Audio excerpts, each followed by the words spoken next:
के लोकप्रिय कलाकार, फिल्म एक्टर, गायक श्री दिनेश लाल यादव निरोवा जी, उत्तर प्रदेश सरकार के मंत्री, और जो आप निरोवा के साथ फिल्मों में काम करने के इच्छुक हैं, ऐसे श्री दयाशंकर सिंह जी। दयाशंकर भी कह रहे हैं कि मैं फिल्मों में काम करूंगा। एमएलसी श्री विशाल सिंह चंचल जी,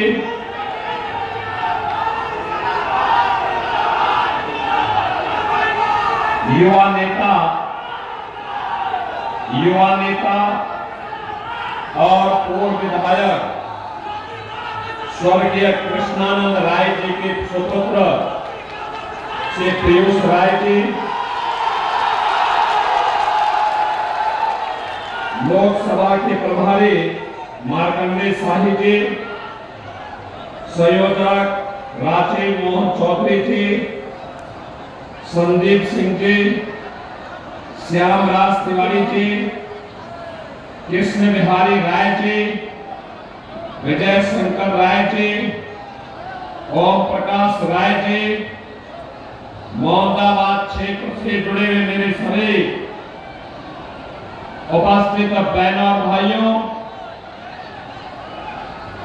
मैं भारत माता के महान सपूतों,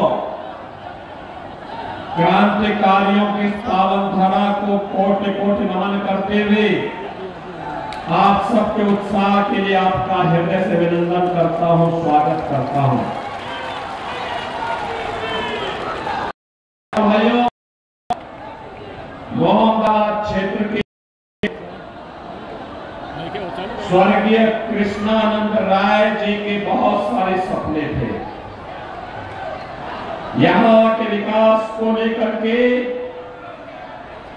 वे अत्यंत चिंतित रहते थे, लगातार प्रयास करते थे, संघर्षों से तपे थे।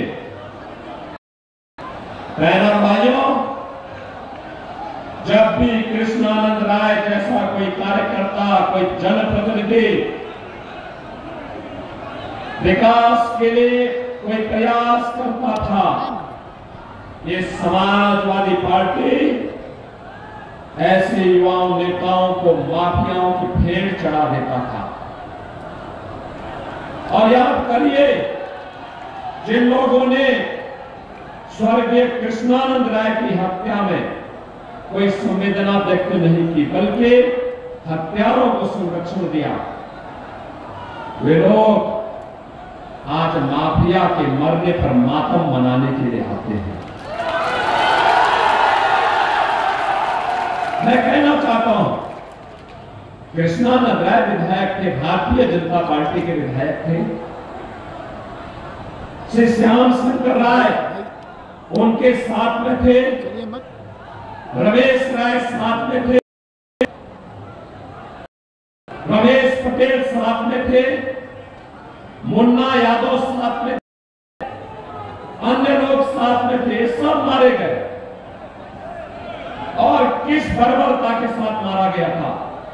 बहनों और भाइयों, तब भी प्रदेश में समाजवादी पार्टी की सरकार थी और केंद्र में कांग्रेस की सरकार थी।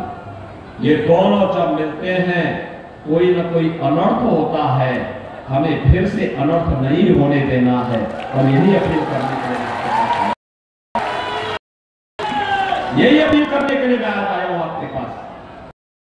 हमें तो गौरव होनी चाहिए कि आज हम लोग एक ऐसे माहौल में जी रहे हैं जो कल्पना कभी देश के प्रथम स्वातंत्र समर के लिए स्वतंत्रता संग्राम सेनानी मंगल पांडे ने की थी, जो कान्हा चित्तू पांडे ने की थी। विकास प्रधानमंत्री सरदेव चंद्रशेखर जी ने थी और मोहम्मदाबाद की समग्र विकास के लिए जो चिंतित रहते थे, ऐसे कृष्णानंद राय के सपनों का मोहम्मदाबाद, गाजीपुर, उत्तर प्रदेश और भारत बने, मोदी जी और योगी जी यही प्रयास कर रहे हैं और इसी के लिए आपके पास आए हैं। बहनों भाइयों, आज कहना चाहता हूं समाजवादी पार्टी और कांग्रेस, क्या मुन्ना यादव मुख्तार जैसे माफिया ने सच्चिदानंद राय के साथ हत्या की थी, क्या वो पिछड़ी जाति का नहीं था? क्या रमेश पटेल पिछड़ी जाति के नहीं थे? बहनों और भाइयों, क्या प्रयागराज के माफिया के द्वारा मारा गया, वहां पर पूजा पाल के पति राजू पाल क्या पिछड़ी जाति के नहीं थे? या जया पाल के पति उमेश पाल क्या ये पिछड़ी जाति के नहीं थे? और इन माफियाओं को, इन निर्दोष लोगों की हत्या करने की छूट सत्ता कैसे दे देती है? और इसीलिए तो हम कहते रहे हैं, हमारा भी अगर उनका संकल्प बीजेपी के जनप्रतिनिधियों को मारने का था, उनका संकल्प गरीब के बेटे को मारने का था, तो हमारा भी संकल्प था कि माफिया को मिट्टी में मिला करके भेजना। भाइयों, आज माफिया मिट्टी में मिल गए तो लाखों करोड़ रुपया निवेश यूपी में आ रहा है।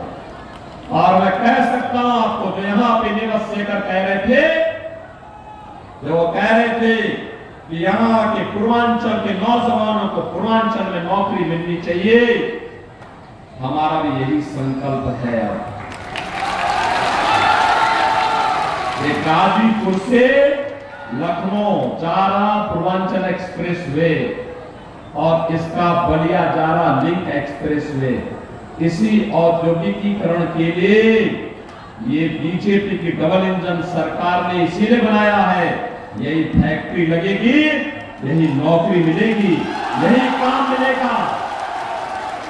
और अब तो आपके पास हाईवे भी, रेलवे भी, बगल में एयरपोर्ट भी, कई एयरपोर्ट, आजमगढ़ में एयरपोर्ट, गोरखपुर में, वाराणसी में, और साथ साथ मां गंगा है तो वाटरवे भी। वाटरवे का मंत्री हमारे प्रदेश में ये दयाशंकर ही है। इसको थोड़ा समझाइए, कहिए कि निरुआ के साथ, निरुआ को ही फिल्मों में काम करने दीजिए, ये स्वयं मंत्री के रूप में काम करे। कह रहे हैं कि मुझे निरुआ के साथ गाना गाना है और उनके साथ डांस करते हुए फिल्म बनानी है। हमने कहा भी देखो, तुम्हें तो अपना वजन कम करने में 10 साल लग जाएंगे, तब तक तुम बुढ़ा जाओगे।